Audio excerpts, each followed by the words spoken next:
Good morning, good afternoon, good evening, wherever you are and whenever you are. Welcome to another episode of the Community Live Stream. My name is Chuck Tomasi. This is the web series for ServiceNow administrators and developers, where I go through the ServiceNow community and not only answer questions and issues, but provide you with the insights and thought process that you can apply to your own experiences. Again, my name is Chuck Tomasi, Senior TPMM at ServiceNow, sometimes known as the ServiceNow guy with the cool bow tie. And I have about 10 years experience on the Now platform doing custom applications, integrations, some ITSM, ITOM, and a smattering of other experiences. And if you like, you can follow me on Twitter at ctomasi or LinkedIn. Just search for Chuck Tomasi. I'm the ServiceNow one. I just did a search to see if there were any other Chuck Tomasis, and there are. There's a couple of Charles Tomasis. You'll see that's the one. It's not hard to figure out which one is me. I've got a picture there and everything. Along with this 1 hour journey, I'll share with you my experiences, shortcuts, obscure technical knowledge, and perhaps we'll do a little experimentation, maybe some coding to learn something new. I do this show each weekday, or I try to do it each weekday, at 1 p.m. UTC on YouTube, where you can subscribe to the community channel at the URL you see there, and you'll get notifications when other new content comes along that is more than just what I post here, but there's other useful ServiceNow videos that will help you learn other elements of the platform as well. If you find something useful in this video, go ahead and click the like button. If you learn something, that's cool too. If YouTube isn't your thing, I also simulcast this. Let me get down here and small. Sorry, YouTube URL is right there. I should have smalled myself first. And the Twitch link is there. So if YouTube isn't your thing, I also simulcast this on Twitch TV over at that URL. However, videos on Twitch are only kept for a couple of weeks, so you're not going to be able to watch something from January 2018 if you so desire. If you like, put a note in the chat on YouTube or Twitch. Say hi, let me know where you are, where you're from, how the weather is, or some other fun fact like that, and I'll give you a shout out on the show. If you're paying attention, you can also be part of the conversation as I run into questions and turn to you, my wonderful live audience, for ideas. If you do have questions about ServiceNow or you have an issue, please be sure to post them in the community at community.servicenow.com, where many, many more subject matter experts than I can take a look at it and help you out. Please post them in the. Please don't post them in the chat or YouTube or Twitch. It just won't be searchable, at least not easily by today's technology. Whereas someone could come along years later and do a quick search string in the community, type it up, and find it. Many people do that every day. If you are, make a couple of quick rules about the community. If you are posting your question, make sure that you only post one question per post. That way you'll get easier closure. People will be able to find your answer. You'll get better response from those subject matter experts, and make sure you're posting it in the right forum. For example, if you have a question on performance analytics breakdowns, put it in the PA and reporting forum.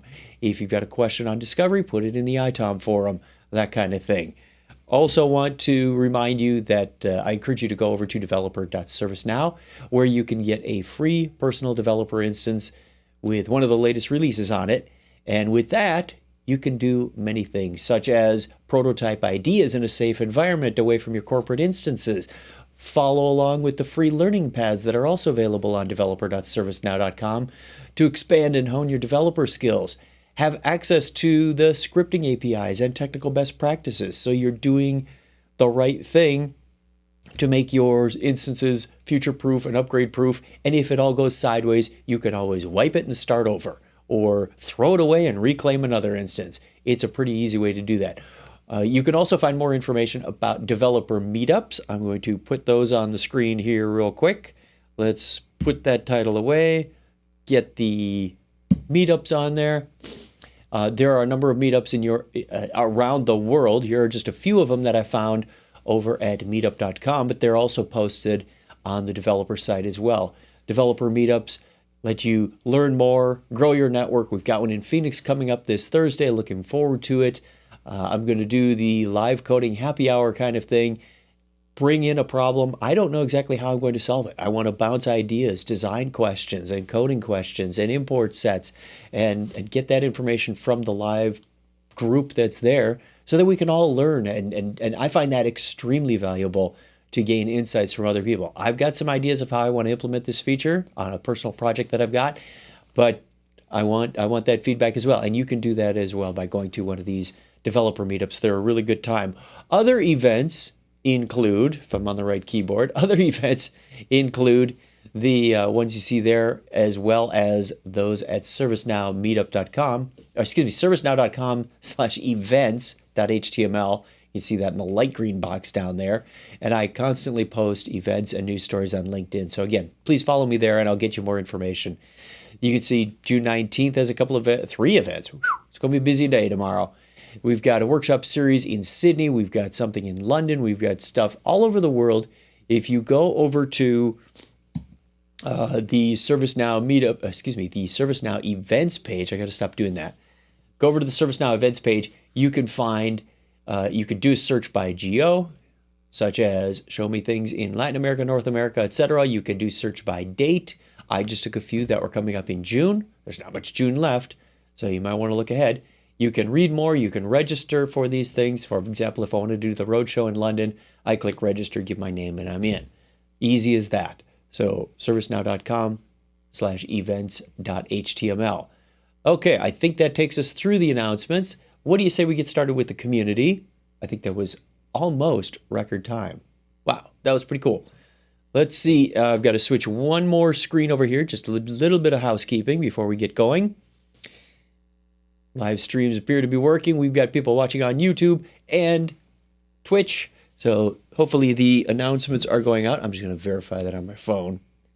Yes, the announcement went out when I started live streaming. Sometimes YouTube is a little late for that. So if you subscribe to the channel, you will get that. Onwards to the community. This is community.servicenow.com. And I am going to go to the unreplied section. I like to start with what's new, what came in lately, how to do a report to not include weekends.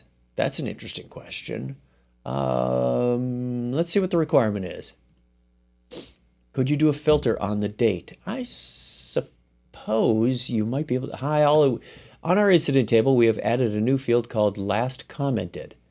This field is set by a business rule and sets the current date time when a user from our company adds additional comments on the record. We then have a report set up, so if this date/time is 3 days ago or more, then the logs show on the report. We do not work weekends, so the problem is having it on Tuesday, many logs show on the report that in truth we do not want to appear. How can we configure this so weekends are ignored? If the last command was on a Friday, it will not show on the report until Wednesday? You're looking for business days. Not so much that the report won't work on the weekend, but 3 days ago, you don't want business calendar, not calendar days. So that's going to be more of a schedule thing, and I don't know a way to integrate schedules with reports. Here's an idea. Here's an idea. I don't know if this is going to get them where they want. Here's an idea. Here, what it sounds like is you want to use a business day, not a calendar day, to do the counting of 3 days ago. Correct? There. If that's correct, then I recommend adding a second field that gets updated on a daily basis and uses a schedule to calculate the difference. There are several. There is at least one. There is at least one out-of-box schedule that says Monday through Friday that you can use to calculate the days ago field, we'll call it. We'll call it that for now. Call it that for now. There we go. Come on, fingers. It's Monday morning. Hope everybody's having a wonderful week. Then you can report on that number in your condition builder on the report to say, and days ago is greater than or is greater than or equal to 3. Okay, so let's give them some help with the documentation over at developer.servicenow.com. And I believe glide schedule is the class we want. There is a constructor.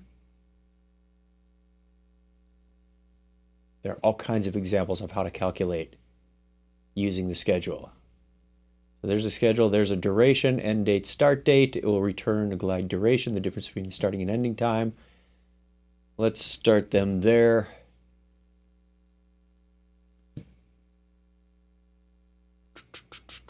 Let's see, update, it's updated on a daily basis via a scheduled job.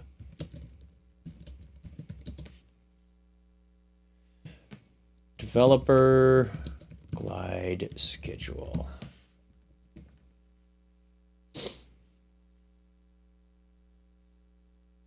URL, open in a new window, and we have our first reply of the week. Yay! Good morning, LePage. Hope you are having a good day. It's off to a good start. I never logged into my personal developer instance. How about that? Get that taken care of while we go back here and look for more.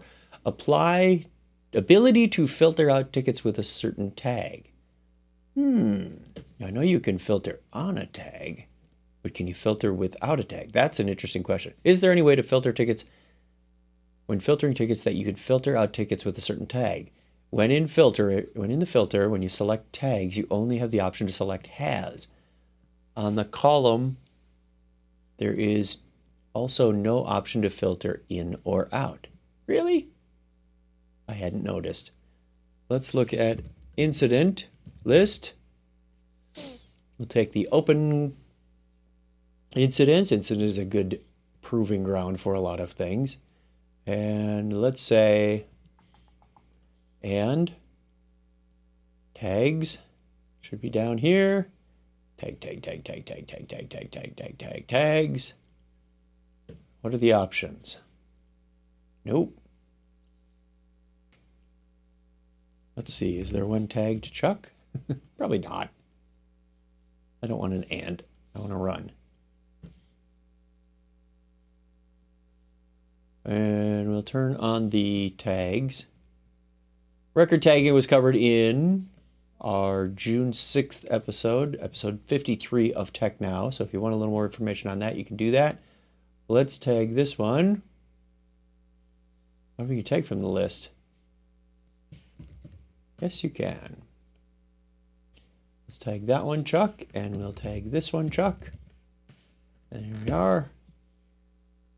Tag invalid tag. Of course it is an invalid tag. It didn't exist until a minute ago.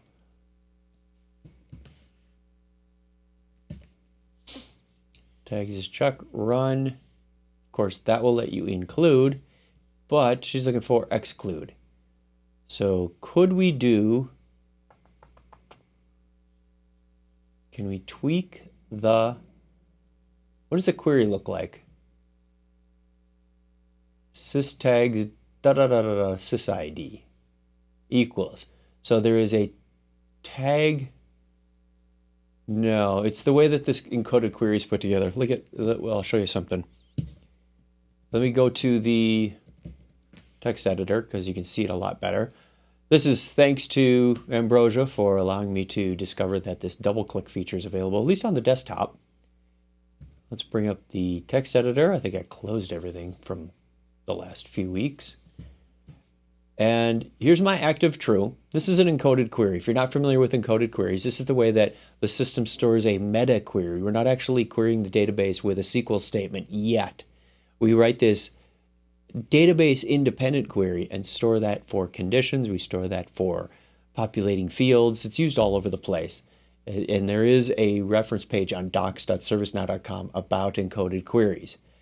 So if you want to learn more about that, you can go there. Now what it's saying is systag, this particular systag, which is stored with the sys_id, this is not the tag, this is the expression. And then the particular tag we're looking for is this one that ends with 1050E80. Oh, this one ends at 1050. Is that the same number? OCO 805103213. It is the same number. 0075 00CDBC CBDCE. It is. Well, that's an interesting expression. So if I go to the table, and I believe it is simply systag. Nope. See if there's tags in here. Or if you're German, would it be Tag?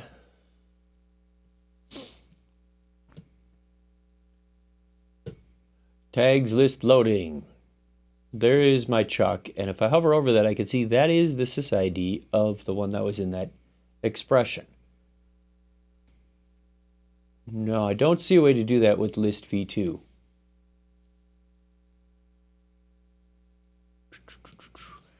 I don't see a way to do this with the list filter, nor hacking a query together yourself with a modified encoded query.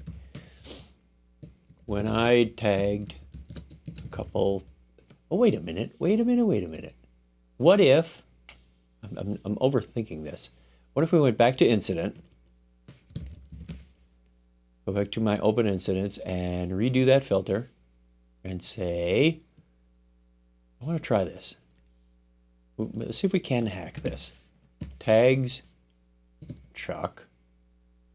Now up here, there's some that say Android, JavaScript. You can see some other tags in there. Let's run that. There was an equals in there, correct? So if I double click that and I change this to systags, blah, blah, blah, 80. Just change the equals to a not equal. Where is it? It's in there. Very hard to see on the, I apologize, on the live stream for the small font. It's because I have a very large screen. And I click OK. No. Wait. It has tags, but these don't include chuck. Even though the query says has chuck. If I double click that again, the not equal is still there. Interesting. Okay. You can do it if that double click thing works, which I haven't figured out when it works and when it doesn't. Okay. Found a hack, but cannot say whether it will work in all instances. Someone a couple of weeks ago on the live stream, someone pointed out that you can double click on the list breadcrumbs and a, what do you call that? A pop-up appears with the encoded query of the list filter. You can then, it doesn't happen on my MacBook Pro, but works fine on my iMac. I haven't found out yet when it works and when it doesn't. Still working on that one. If it works though, you could modify the query and reverse the filter. Example, I searched for active is true and tags has chuck. That produced the following query when I double clicked the breadcrumbs. Bing, let's make sure to change that.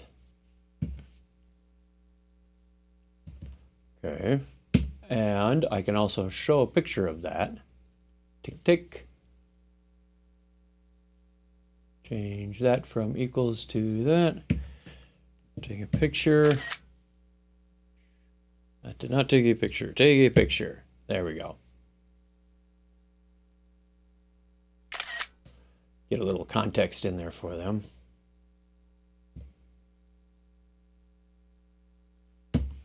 From there, I simply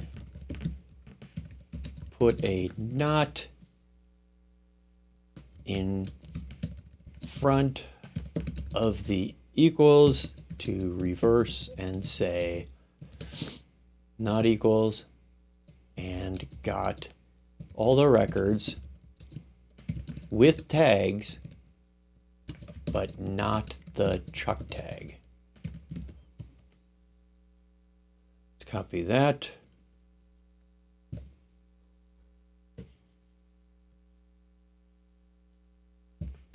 Here.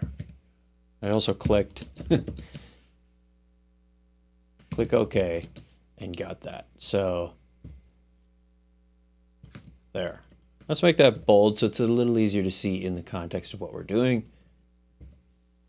Reply to that. Let's see what they get. Whew. Now there's some obscure knowledge. That's what you get. Good morning, Steve. Good to see you here. If you are joining us on the live stream, give me a shout out. Let me know where you're from. How's the weather? What time is it? Where do we go from here? Hit unreplied. Or not. Let's jump back to unresolved. Let's see what's fairly recent but hasn't been solved. SLA. How to do use this duration unless urgent on the catalog item is checked, then use this duration. Excuse me? There's some details in there. Piece of fuzz got in my mouth.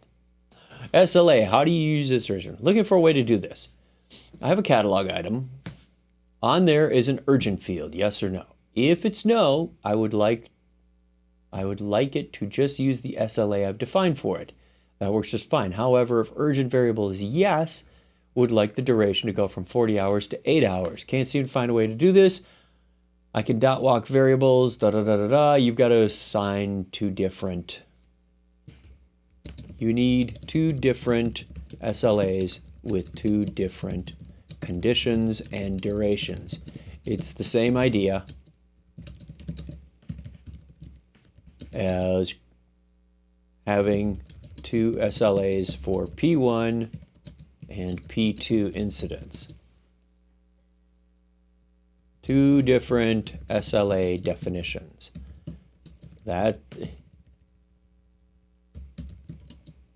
And just for fun, let's put in not glide schedule. Let's do from the Kingston docks. Put that away. SLA definitions. Click that. Give them a helpful link. Just because I'm a nice guy today. Docs SLA definitions. Always looks like there's a blank line in there. Paste. Next. Oops. Paste. I screwed up my cursor. Went too fast. Put that in there. We get another reply. Go back to main window. Got a couple replies in the inbox that I'll get to in just a little bit. It is almost half past the hour. We had a really screwy weekend in terms of weather. Normally it's hot and dry this time of year in Phoenix, and by hot I mean about 105 to 110 Fahrenheit and about 10% humidity. Well, there was a storm or remnants of a storm coming through on Saturday, right as we were having a party of all things, and it rained, and it was very humid, but it was only about 80 degrees Fahrenheit, which would be, trying to do my math, 28-ish. But the humidity shot up to about 80-85%, so it was just very muggy, which is very unusual for this area this time of year. Many-to-many related list tabs not displaying for non-admin users. They should, if you're on the right view. Do you have any view rules in place?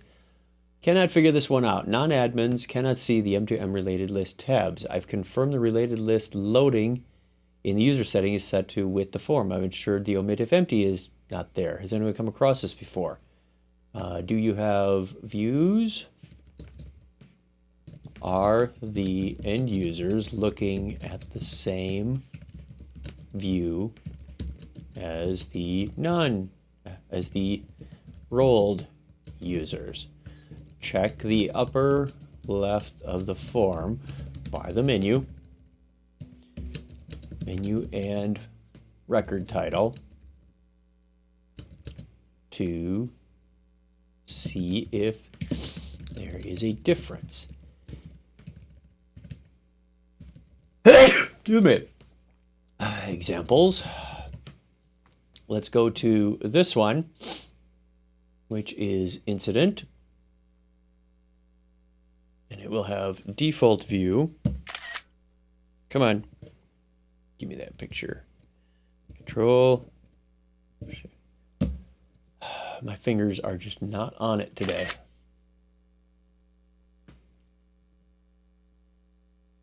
And let's do another one from self-service incidents, and that one will forcibly steer me to a different view.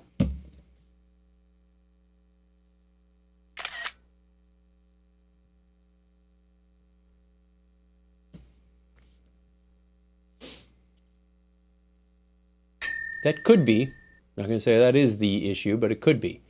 When you define different views, you can put different fields on there. You can also put different related lists. They are different in many respects. So if I go to configure related lists, if I remember my math right, see how there's no SLAs down here?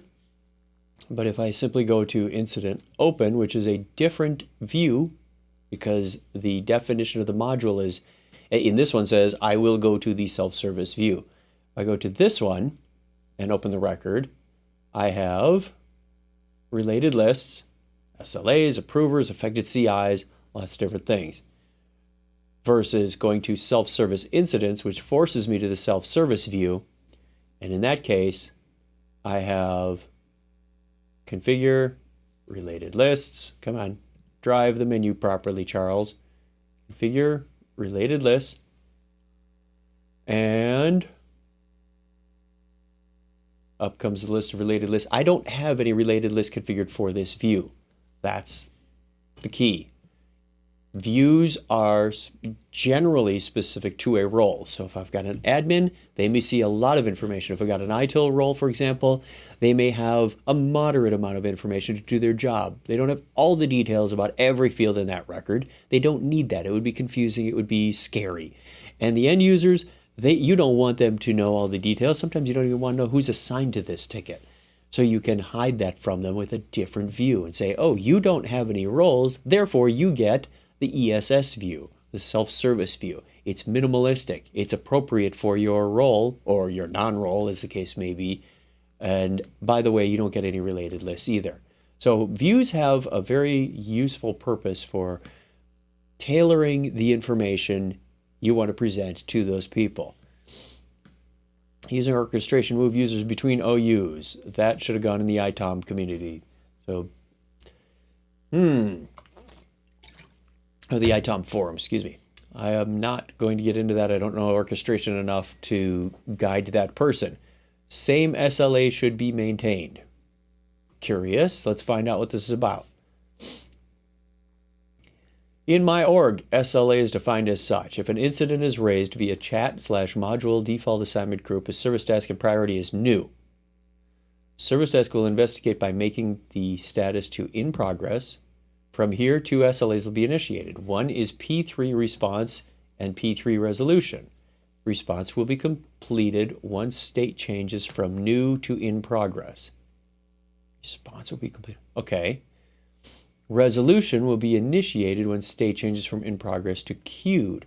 After making the state as queued, assignment group will be changed and assignment group. From there, other SLAs will be started. My question, When the service desk assigns to Microsoft team, a Microsoft SLA will be triggered. P3 Microsoft respond. Wow, my head is trying to wrap my head around all the details. It's getting a little confusing for me at this point. We have 19 views and no replies. I want the same SLA to be calculated, even reassigned or new. Again, if SD assigns to Microsoft providing clarifications, currently it is showing multiple response and resolutions since there's more reassignment counts. I think you need to, I don't have all the details, but the basic understanding is when you launch an SLA, the reason SLAs are a related list is because you can have multiple SLAs running on any given ticket, and an SLA can be canceled. For example, if I've got it assigned to one group and their SLA says you have to do this in 4 hours, it may get 2 hours into it and say, well, it's not for my group. It goes to this other group. You start a new SLA. You can make it retroactively start at the same time and say, hey, you're already 2 hours into this. Good luck. Or you start it at the time that it was assigned to that group. You've got control over the SLA definitions and how you want to do that. So I don't quite understand all the nuances of this to understand what the problem is and what they're looking for. I'm not going to get into that one, unfortunately. So call that 17 views and no luck. Personal instance down, failed upgrading to Jakarta patch 9. It's in the instance help. Someone will be there. They post it in the appropriate place. If you get a free personal developer instance, it will say, if you need help, click here. In fact, I think that's even on the developer page when I go to Manage, Instance, and in the pull down, let's see, Personal Developer FAQ, problem. If you report a problem, it will bring you to the form to create a new record in the instance help space or forum, which is exactly where this is and exactly where it needs to be, because we have support people that look specifically for that queue. Abdul, good morning from Chicago. It is very nice to see you this morning. Thank you. Good to see you as well. Hope you're enjoying this. Don't forget, if you find something useful in here, click that like button so other people know, hey, there's something useful in here. VTB card activity. What is the logic behind barcode scanning attribute built into the platform? How does the camera work differently only to capture the barcode in native mobile app? How does the camera work differently? It has something to do with the Cabrio API, if I remember right. Barcode attribute allows a string field to be denoted in the mobile app as a barcode field. The mobile app requires access to the camera, and you'll be asked, just like any other app will ask you. Underneath, we are using the Cabrio libraries as of 2018 to interpret the camera reading into a barcode and place the barcode value in the string field. Sounds like a developer who wants to do something similar, but that's the basics of it. If we want to go deeper, I'd have to get a hold of a developer on our side to tell you exactly what's going on. How to find out average user login date, time in, and date, time out. That's interesting from a performance analytics standpoint. Not able to set values for order guide regarding scratchpad object. Let's see what's new here. It's been there for a while. It's probably maybe has a response. Maybe. I do have a question regarding scratchpad object, i.e. we are implementing an integration with third-party tool, and payload that has been requested is in the JSON format. The payload information is a scripted REST message. The scenario is the scripted REST message API message has been called from the workflow indirectly from a script include. Script include is called first from the workflow, and the script include calls the REST message after. Sounds like a good construct to me. We have variables stored in the data in this scripted REST message. For example, var xyz is current.priority. Good. I need this xyz value to be retrieved from the workflow. Can scratchpad object used in the scripted REST message can scratchpad object used in the scripted REST message can be able to store the visible values, and will they can be retrieved from the workflow scratchpad. In short, script REST message has var xyz current.priority. Workflow.scratchpad.sample equals xyz. Workflow run script activity gsinfo. Gsinfo is workflow.scratchpad.sample. Please let me know, will I be able to retrieve the priority value from the scratchpad object?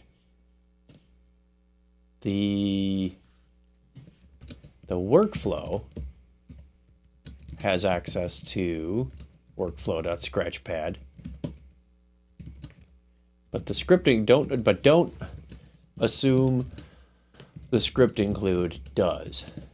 It may be called assume script includes are libraries of reusable code.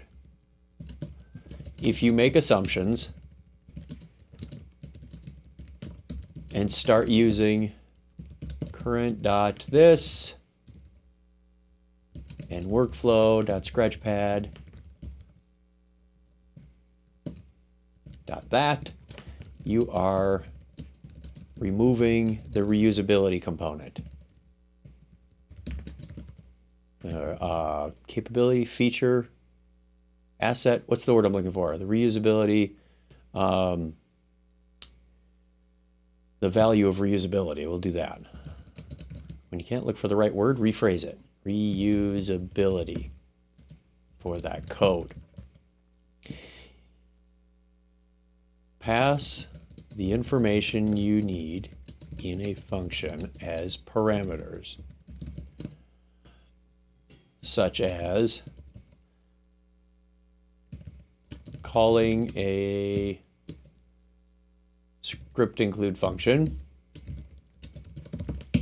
Come on, spelling fingers. Include function that checks if someone is your manager. This code could be called from a script a workflow, run script, UI action, business rule, schedule job, etc. Okay, it would be is my manager function my user ID manager ID, and then you could do some logic in here. You know what? We have that lovely code thing. I'm going to use that with this icon to insert a code sample of type JavaScript, which apparently doesn't matter at this point. And I don't think tabs are going to work in here. No. Darn it. Oh well. Return. You'd have to get the user record, I guess. Anyway, I'm not going to write the code. Do your check here. If check is true, return true. Else, return false. Okay. Note that nowhere in here, gotta make that smaller so I can see the OK button. I wish that was just a tiny bit smaller, but that's only me. Make that bigger for you so you can read that. Note that I do not note that the function does not use current workflow.scratchpad, etc. I could pass an entire glide record object, such as current, then access it in the function as user gr, for example, but don't call it current to avoid confusion and possible scoping, variable scoping issues. All right, completely unscripted today. Well, I did jot down some notes at the beginning to help me get through that intro. I want to make sure I don't miss anything. And maybe even set up some standardization. Hope everybody's doing all right. Thank you for watching. Got a few more people joining us on YouTube. Thank you very much. Give a shout out. It is 20 minutes to the hour. We spend about an hour each day in the community answering questions, gaining insights, learning shortcuts. You never know what's going to happen because this is all at random for whatever people want to send us. I just pick them as they come. Dev1338, you know, if there's a whole bunch of these in a series, it starts to look symptomatic, like, hey, we were doing patching on something and the patching didn't work well. I can't help there, but sometimes that happens. You know, this is operations. And don't forget, these are free personal developer instances. So we do try to maintain them as well as possible, but sometimes things do go a little crazy, as with any other process. How to make fields mandatory conditionally. Couple of replies. That looks like it came in recently. 7 minutes ago. Looking for a script where at least one field should be filled in by the user out of two. For example, if there are two fields, A and B, both string type. Dylan says you can do this very easily with no scripting involved. You use UI policy. Just set conditionally where UI policy should be triggered when, then set the actions that'll take the form. Are you trying to this functionality in a catalog item or some other table? You could do a client script where you get the value of A and you get the value of B. And if A is blank, you make B mandatory. If B is blank, you make A mandatory. That'll work.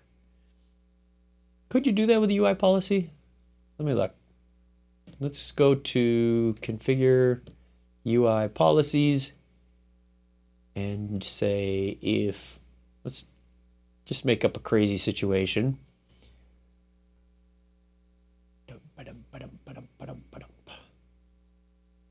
And say make impact mandatory if urgency is blank, which it will never be. But you could say if urgency is empty, yeah, you could do this. And, oops, not and, get rid of that. I'm going to make this inactive so it really doesn't run. I don't want it to run. There's your condition. I'm going to take a picture of that. Because when you have a choice between writing a script or doing it pragmatically, take the non-coding solution.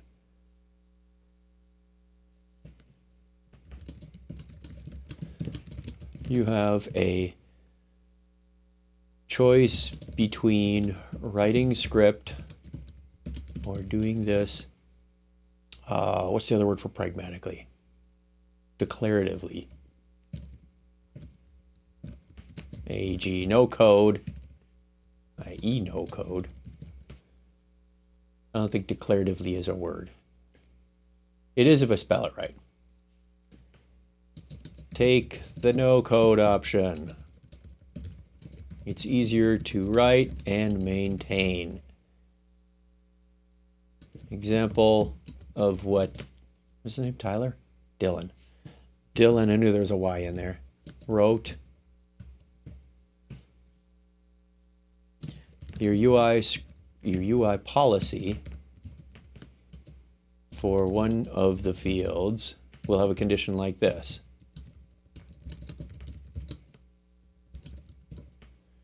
And then, oops, let's get that in the right place. Down, down, down, down. And then actions like this. So let's finish this up and say, make impact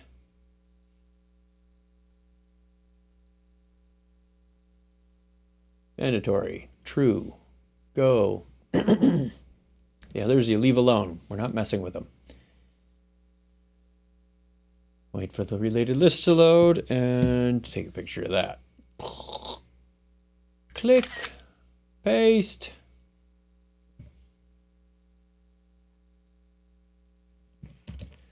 Create another one on the reverse condition. Now, if they're both blank at the start, you're going to get two mandatory fields. That's the kick.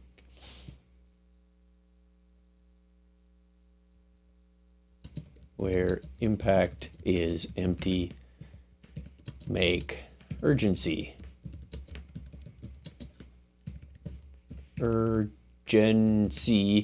mandatory. Click. Ding. It was not a repeat answer. Please don't repeat questions in the community or repeat answers just to repeat answers. If you can provide additional information, whether it's a link, a picture, a different viewpoint on the subject, that's great. I've seen a lot of people in the past, and it's kind of a pet peeve where someone will say, here's your answer, make a UI policy like this. And someone comes along a couple hours later or a day later and says, here's your answer, use a UI policy like this. They didn't add any value to that conversation. They're just trolling. Don't be a troll. Need a small script of business rule. There's 5 replies on there. Let's take a look at what they're trying to do. I'm always curious when it comes to the scripting ones and see what the solutions look like. In incident table, if we select a category as inquiry help and subcategory as internal application, contact type should be auto-populated with the value self-service. Okay? So right up before business rule, condition is inquiry, subcategory is internal application, advanced is true. You shouldn't need the advanced is true. Script current.backend name of contact type equals backend server. We can do this with unchanged client script as well. Given the choice between server side and client side, if you can do it with server side, do it with server side. It's going to be easier. I would suggest use unchanged client script or UI policy. I'm going to put that in because I do have something to add to this. Given the choice between client-side solution, e.g. UI policy or client script, versus server-side, e.g. business rule, take the server side. It's easier to test, debug, and maintain. In some cases, you can do away with any script. In some cases like this one. The only need to make this a client script is if they want the value to be displayed on the screen immediately as the other fields change. Let's try spelling immediately correct as the other fields change. That seems like a nice to have versus must have, but you can decide.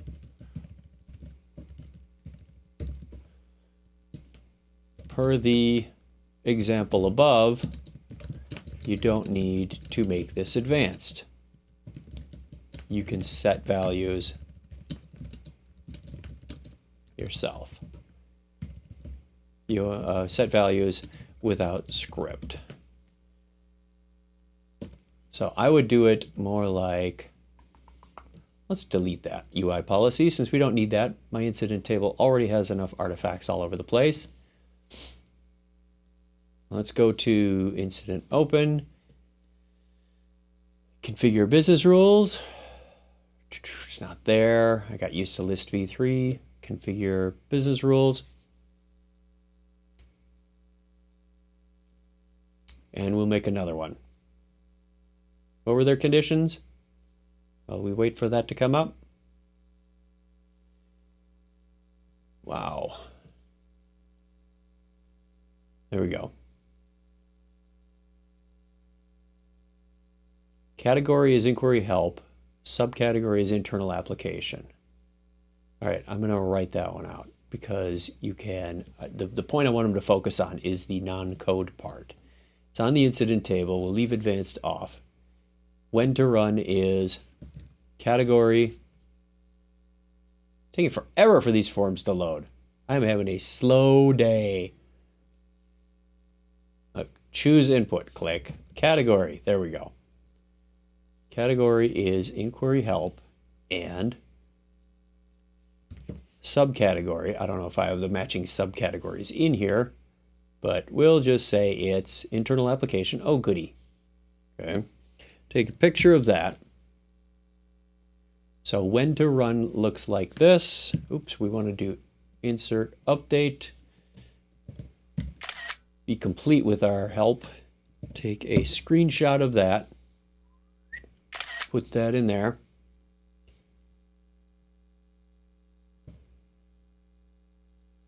Go on the bottom and then whoop, back to the browser. The correct browser tab. Actions will be, forgot what they asked to set. Oh, it was contact type. Set contact type to self-service. I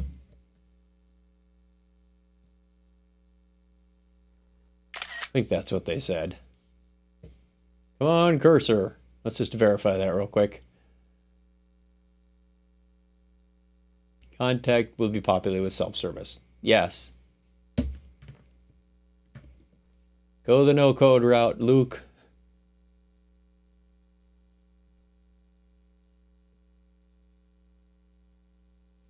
If given the choice between coding and no coding, same thing I just said before, take the no coding solution every time. Why would you want to? Unless you didn't know. I mean, they're probably like me. They may not know. I've done a number of things with script that could have been done without. There's another one. We've got a few minutes left. Let's see what's happening. Thank you for joining me in the live stream. We are just about done rounding this out. I do have a couple of things in the inbox. Let's take a look at those, see what we can find. Keep the conversation going to existing conversations. Also makes me feel better. Wow, 6 of them. How to make fields mandatory conditionally has some replies on it. We have an accepted solution. Are you trying this functionality catalog item or other table? You could write a client script. They did the client script. Good, good. Glad they got their solution done. You could do this without a client script, by the way. I wish them all the best in their maintenance endeavors. It's going to be fun. Ability to filter out tickets with a certain tag. This is where I said, hey, you could do the double click thing. Let's see what they came back with. Thanks for the quick reply. I'm using Windows PC on Google Chrome. Can't seem to be able to double click and bring up the pop-up and the form redraws, so I have to scroll down again. Unfortunately, is there another way to achieve this or to amend the query? Do you know if this one is on the roadmap at all so that there will be an easier way to achieve this in the future versions of ServiceNow? I don't know of anything that's on the roadmap, but an enhancement request would help. I don't know of anything that is on the roadmap to change the way tag searching behaves. Although I often don't find out until the release is out. Just before a release is made.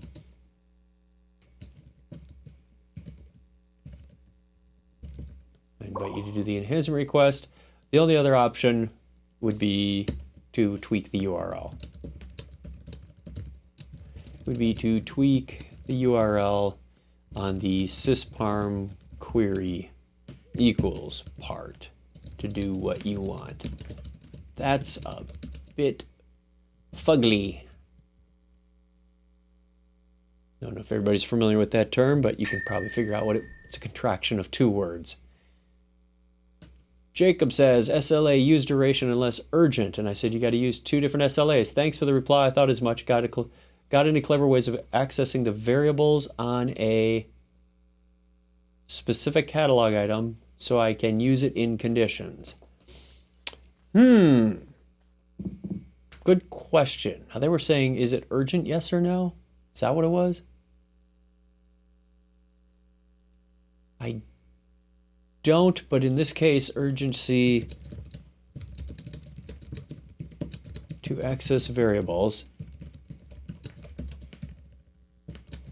But what you could do in this case would be to map your catalog variable urgency to a task field, AG urgency. So no equals empty, null, and yes equals 1, for example.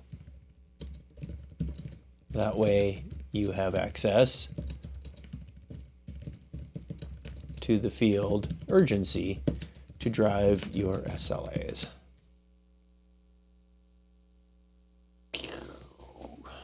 One way to do it. M to M related lists. I inquired about, are you using any specific views?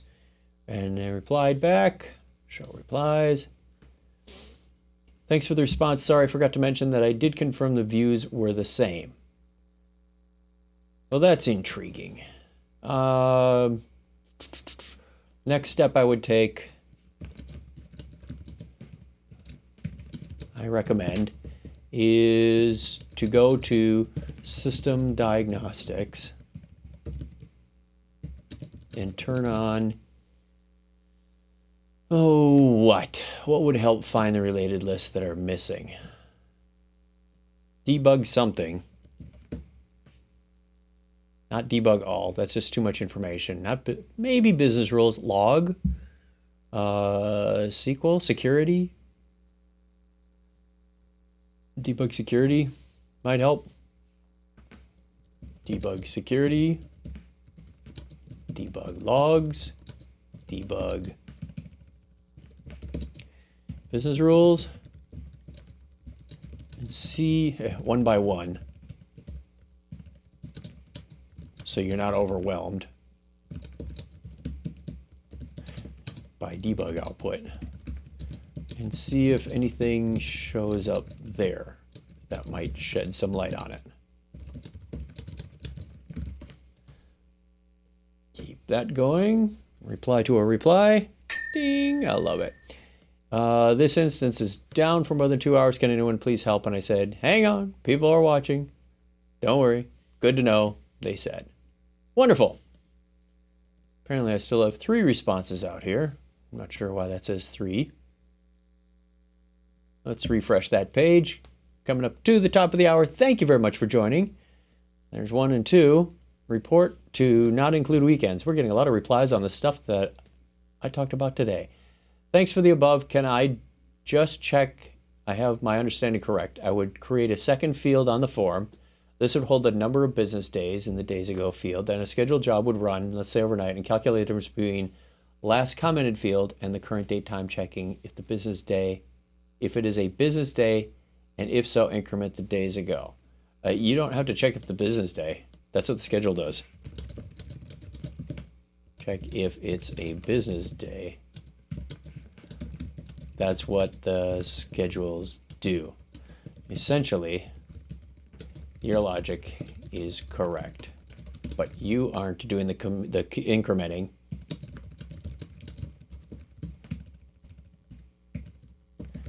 The script is. If you say the difference between, what's today, the 18th? It is, I forgot to say, it's the 18th. 2018 06 18 and 2018 06 15, it will automatically respond with 1 day. If you say 2018 06 18 and 2006 2016, no, try that, 18 06 15 08, the Friday before, it will return 6 days. So it automatically knows when to count and when not, based on the schedule you provide. And you e.g. Monday through Friday, all day, will count business days only. If you use Monday through Friday, 8 to 5, 9 to 5, 8 to 5, for example, it will only return business hours. It's 7 o'clock. So one business day is 9 hours. Don't get fooled here. Or it will take a week or so to show 3 days in your duration. Hope that makes sense. And with that explanation, because what durations do is they say, I'm only going to count while you say so. So if you have a window of 8 to 5 and you say, how many hours is it going to take to, or how many business days will it take to do, say, a 20-hour project? It goes, well, there's 9 here, 9 here, 9 here, and a little bit on the end. Okay, so it's going to take just over 2 business days to do a 20-hour project. But if you used a schedule that said 24 hours and said, how many business days would it take to do this project? It will return to you 1 business day because you're using a bigger window to count. It's really good at that and very helpful when you're looking at like change windows and whatnot. How to make fields mandatory conditionally. I think we got another response to that one just before I go. Thanks, Akor. So he's responding back. Oh, I really want to clean out this inbox just to make sure we're going out on a clean note. I can't find that other non-replied. There it is.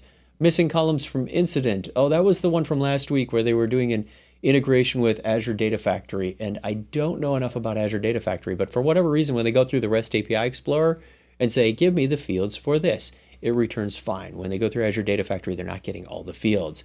And it may be that integration that they wrote because it is supported on Azure. But they could have constraints on this as, I don't need all the fields, I only need these certain fields. Well, they're saying, why are some missing? This was report to not include weekends. Adam Stout, who's very good. He's part of the performance analytics team. What about an SLA that there should be a comment within 3 days? It should reset whenever the new comment is added and stop when the incident is closed. This would allow for tuning this, and you could report on the SLA table. I like it. Good idea. Let's see if it meets their requirements. And with that, I am going to sign out. I wish you all a very good day if you are just getting started. If you are finishing up your day, have a terrific day. And I look forward to seeing you again tomorrow where we will cover more stuff. Click the like button on YouTube if you learned something there. Appreciate it, and others will find it useful. If you do learn something today, be sure to go out and share it, and you will be a hero until tomorrow. Take care. Bye now.